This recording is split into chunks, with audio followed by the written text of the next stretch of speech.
1916, Glasgow.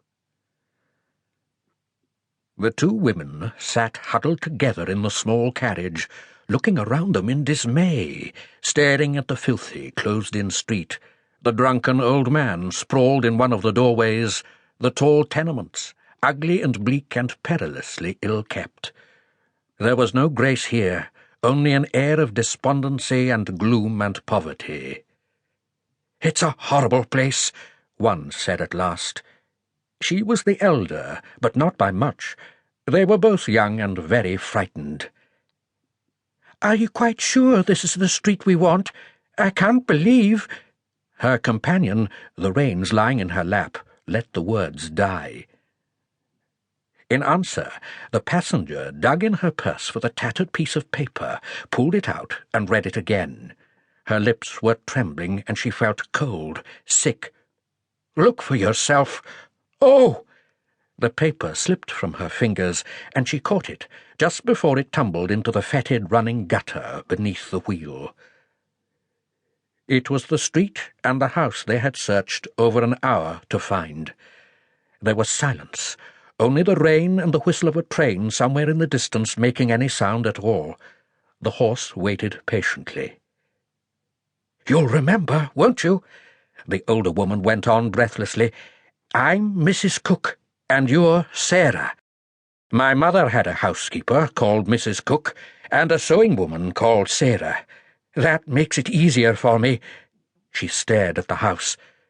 "It's a cursed place, dreadful. I only have to remember who you are, and I've called you that all day. Mrs. Cook. Don't fret so. You'll make yourself ill."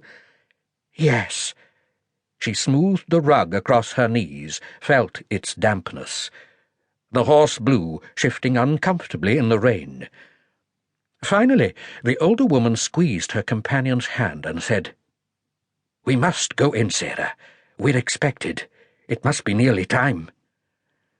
They climbed stiffly out of the carriage, two respectable young women looking as out of place here as they felt. The stench of bad sewers and boiled cabbage, overlaid with coal smoke and dirty streets, heavy in the dampness, seemed to wrap itself around them, a miasma of the city. They made their way up to the door, stepping over old newsprint and brown sacking that had been turned to the consistency of porridge by the downpour. Lifting the latch, they could just see down a dark, awful tunnel that was only a rubbish-littered hallway, but seemed like the final path to hell. The door they were after was the second on the left, a barely discernible number 3 on a grimy card marking it. Someone shouted, "Come!" to their tentative knock, and they found themselves in a bare, high-ceilinged room with a half-dozen broken-down chairs and no windows.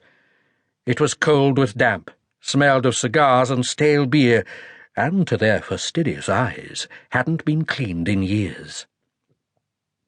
They could hear someone crying in the next room beyond a second door.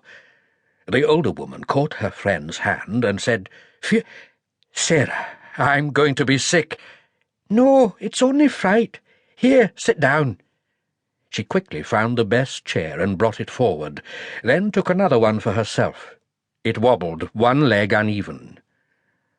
A nondescript paint, peeled from the walls and ceiling, gave the floor a dappled look, and the old brown carpet in the centre seemed to be woven of all the hopelessness that had been brought here. The older of the two began to tremble. "I'm not frightened. I'm terrified." "It will be all right. Wait and see." It was a comforting lie, and they both recognized it for what it was. They sat there for a time, not speaking, their hands gripped together, their faces blanched with the thought of what must lie ahead.